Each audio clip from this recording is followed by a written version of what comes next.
I'm Nicole, part of the team here at Bentley, and we're so thrilled to have you this afternoon. This is actually our second year of studio chats, so we're kicking off with a great collaboration with Brand Tasmania. If it's your first time here, extra big welcome for you. We hope it's not your last. Just a quick housekeeping. Toilets are outside to the left. Access points are by the deck and the main entrance just behind me near the drinks.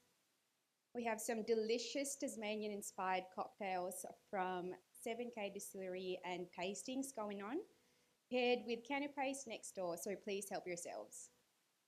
Brand Tasmania have provided us with these really cool recycled timber name tags. Unfortunately, we can't keep them, so please put them back. Yeah. Give them to Francina on your way out. The main discussion will run for about 45 minutes with time for a Q&A towards the end. Just a reminder that this is a filmed event, so if you don't want to get filmed, please let me know. We've got allocated seats for you.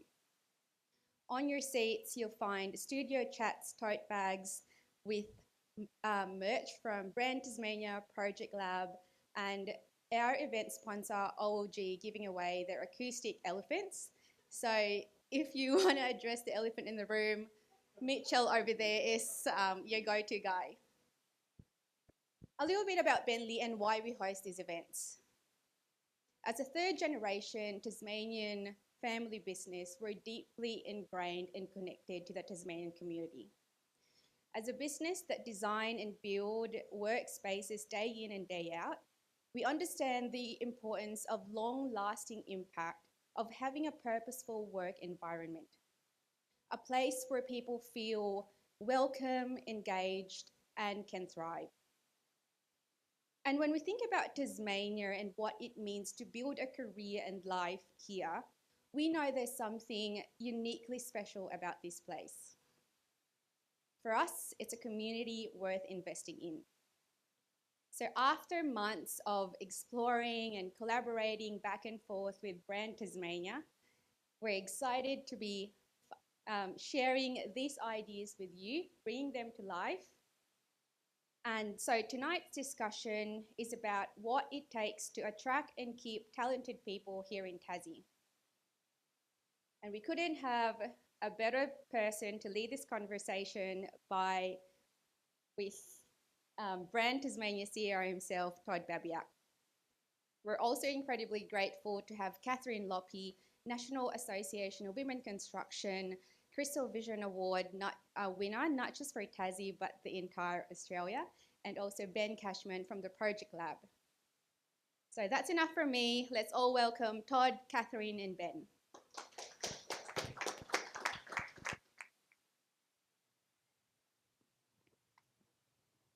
Choose your seats. Thank you. When we started our work publicly, the woman who did our Welcome to Country, Carlita, said, all you do at Brand Tasmania is what we've been doing in the Tasmanian Aboriginal community for thousands of years, which is using knowledge and culture through narrative and community direction. So we'll try to keep that in mind in all of our work and all of our conversations as well tonight. Welcome all of you again. We're going to talk about culture a bit. Does it sound a little wonky?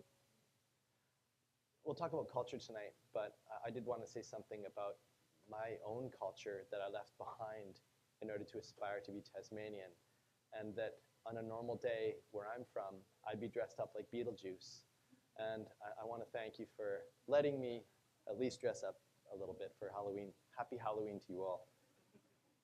Thank you, Nicole. We've been trying to do lots of these informal events with our business partners based on what's working for you and what's not working so much. And a good strategy, as all you know, is how can you take a strength and use it to address your weaknesses?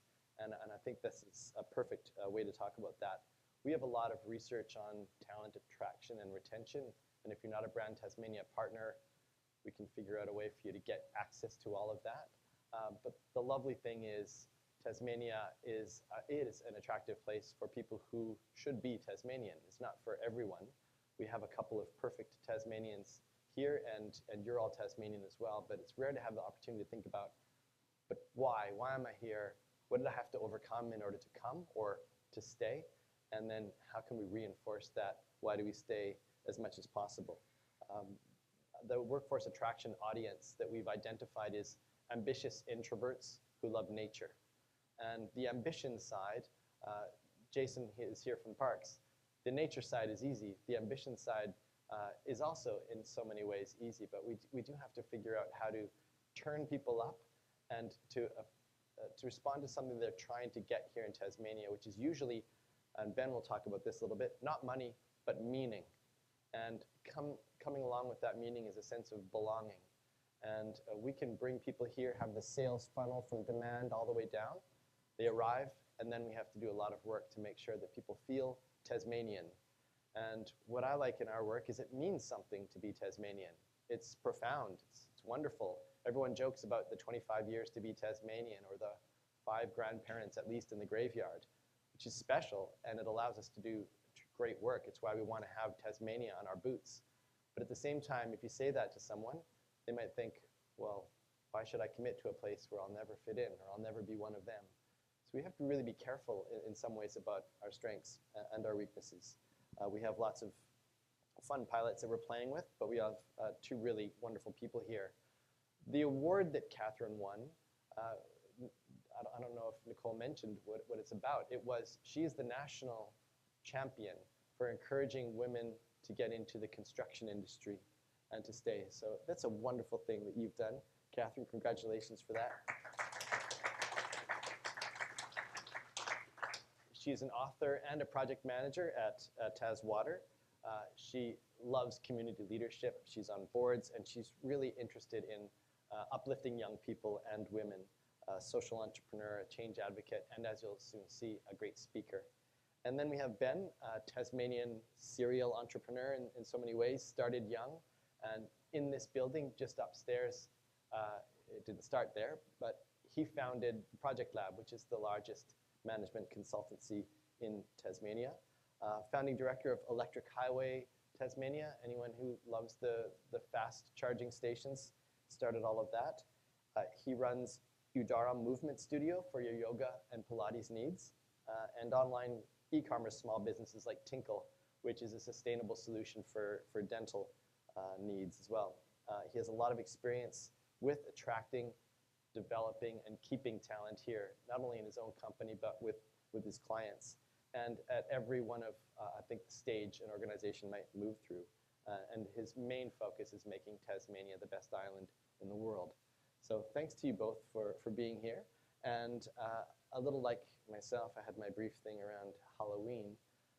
Catherine, when you had the opportunity to come to Tasmania, to be Tasmanian, was there anything that was holding you back? What was in your mind when you first heard the word? What did it conjure for you, and what did you have to overcome to be here? Well, the people and the culture itself, being in Melbourne before coming to Tasmania, and we have a big multicultural community in Melbourne, and no matter which side of Melbourne you live in, whether the north suburbs, the south, I was in the southeast, you always have a multicultural community. So that was one of the first thing on my list. I'm leaving Melbourne after 6.5 years and coming over to Tassie. I've never been to Tasmania. So I was really interested to learn about the culture and the people, and will I have the community I have in Melbourne? That was my big worry. One of the things that we know from our research is that Tasmanians are friendly. We'll make eye contact with each other on the street, we'll wave, we're kind to each other, but we're not necessarily welcoming. We have our small groups. It's sometimes hard to break in. Have you found that, or was it easy for you to break in and to feel Tasmanian? Well, both. I think when I just came in, trying to find my culture or my community was a little bit hard because Tassie is smaller compared, obviously, to Melbourne. So the best place where I could find that was in the faith community. So they were the people I could identify with first, and then they were able to point to me, oh, do you know that we have MCOT, or do you know that we have the Migrant Resource Center? Do you know that we have community groups there? So it was really good falling into their hands, not knowing anyone, and then they leading me to these groups where I can get to mingle and connect with the broader community. And another thing I found when I came to Tassie was I was a little bit isolated in the beginning, but I fell into the right culture at work, and my colleagues were able to help me to really adapt into the Tasmanian culture. It took a while, but it was really quick because it was my colleagues. So they could come and pick me, take me around, take me into networking events where I start meeting other professionals and feeling much of the Tassie welcome, not just with the multicultural community group, but just the broader Tasmanian community. Was this a formal program at Taswater, or was it informal, just being around nice people in your team? It was informal, and that was with Hydro. Oh, with Hydro. Hydro Okay. Tasmania, yeah. Right. Ben, you, as an ambitious young gent, decided to stay here in Tasmania and to launch your career here as an entrepreneur. Did you have, at any moment, as a young person, that feeling that, you know, if I'm serious, if I really want to build a career, I have to leave? Did you have that? Yeah, absolutely. Culture, So, I like the way you call me a young man. That's brilliant. Very much middle-aged now. When I finished university, my wife, now wife, and I sold all of our stuff. And we had jobs in Melbourne, and we went on an 11-month trip around Africa as a bit of that last hurrah for a gap year. So we had actually made the decision to move out, to get into corporate law for Kate, and I was moving into technology. So, so we'd made the decision. It was ironic that on the middle of the trip, we were driving super naive through Africa, so just bear with me, a little side tangent. Driving through Africa for 11 months, and we're on the top of Mount Kenya, and we literally helped, on a 5-day walk, we helped write a website, just in old coding language, for the guy that was guiding us, so he could launch his own Safari site and make more than $100 a month, so because he was going through an agency.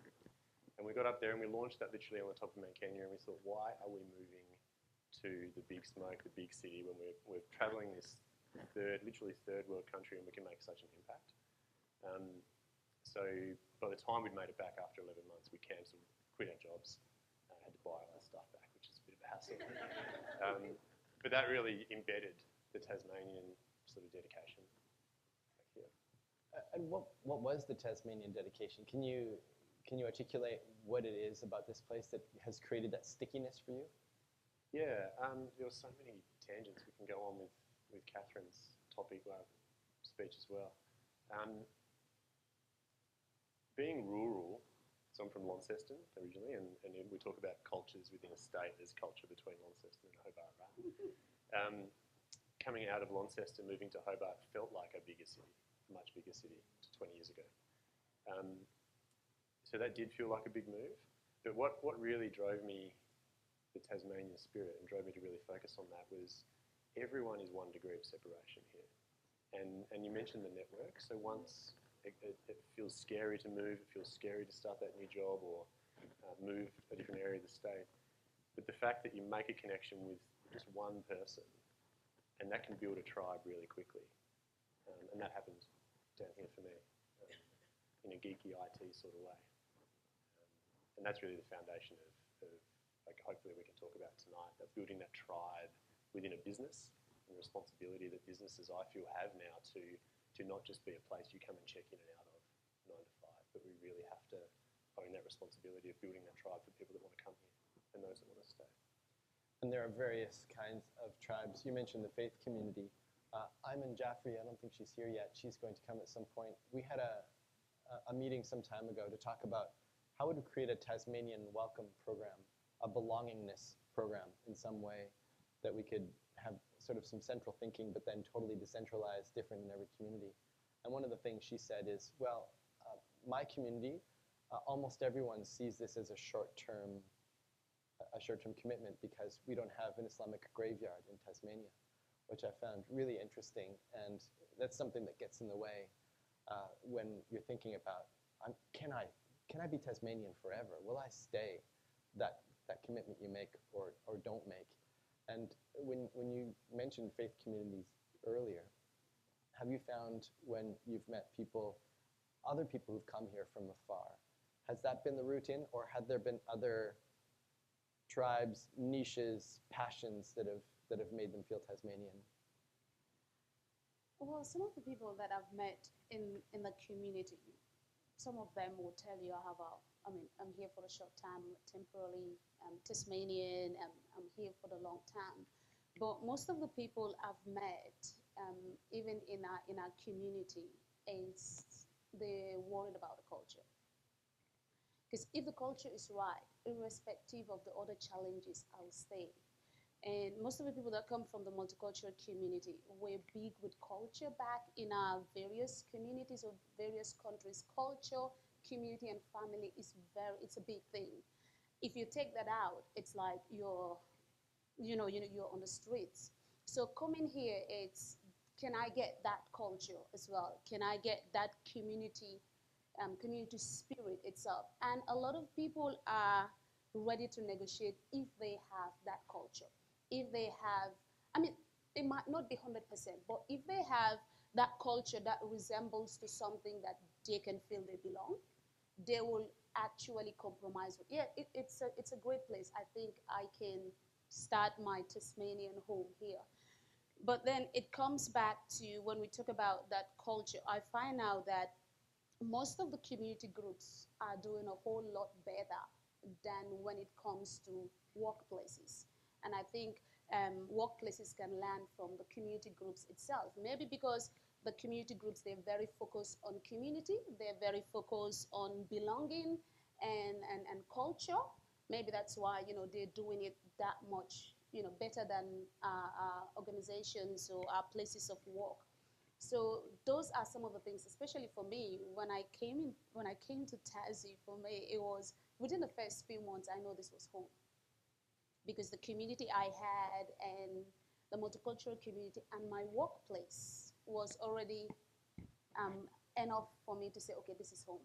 It resembles where I came from in West Africa, and I think I can make this my second home. So right now I'm torn between, I have two homes. I have Tassie and I have my home back in Africa. So you have people that are like that as well, with Tassie, irrespective of the other challenges, like I mentioned in the beginning. But again, like you said, what Amy mentioned, that is a big deciding factor. I've had people say, well, I want to grow old here, but when I die, send me back home. Sure. Bury me back. Yeah. Ben, I don't know about you, in business school, we didn't spend too much time talking about meaning or belonging or even culture. There might have been a little bit on it, but as we were over there talking before this, you were saying what we find, and this certainly shows in our research too, lifestyle and culture are the drivers to Tasmania. Remuneration comes second or fourth.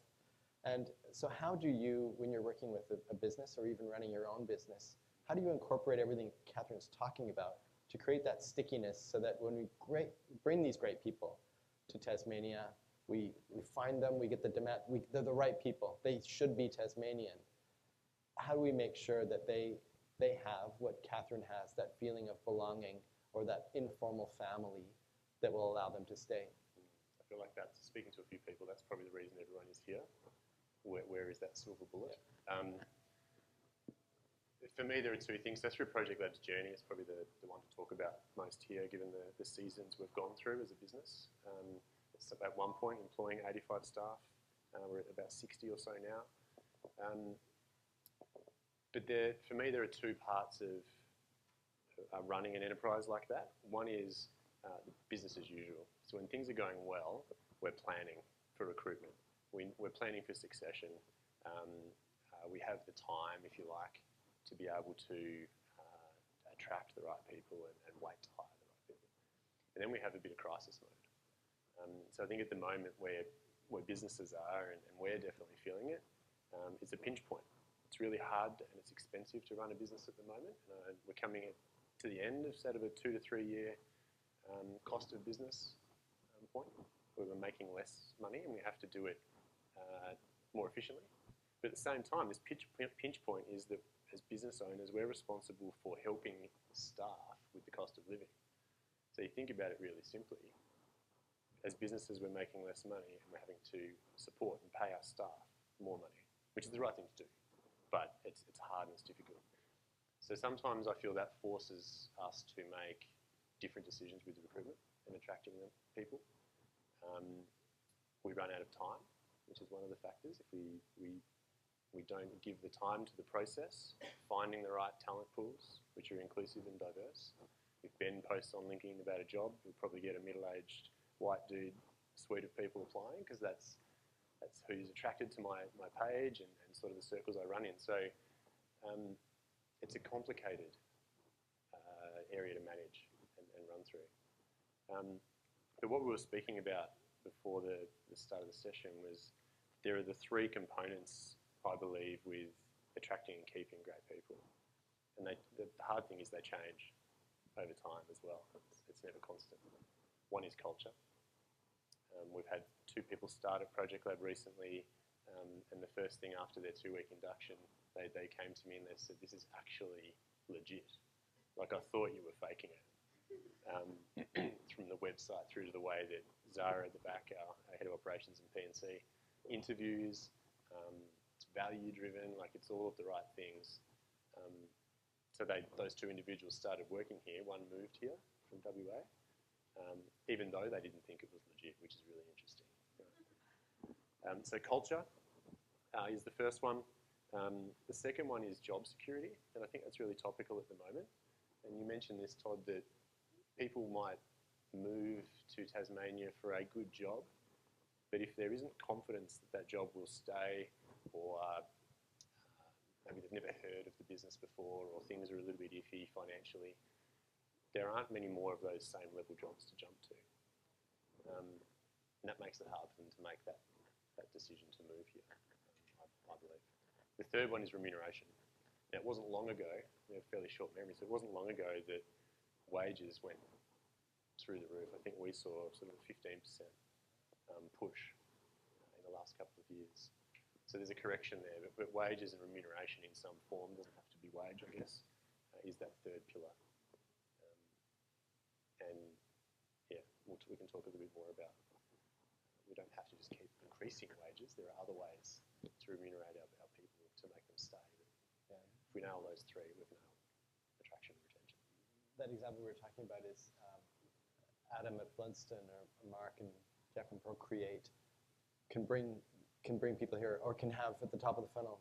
I think it'd be great to build something really special in a place where I can go mountain biking at the end of the day, or I can go to a beach and there's hardly anyone there. I can smell this air. I can have this great wine, have these great restaurant experiences. But if I lose that job, or for whoever's fault it is, it just doesn't work out, where's that next marketing director job? Where's that next coding job, high-level engineering job in Tasmania?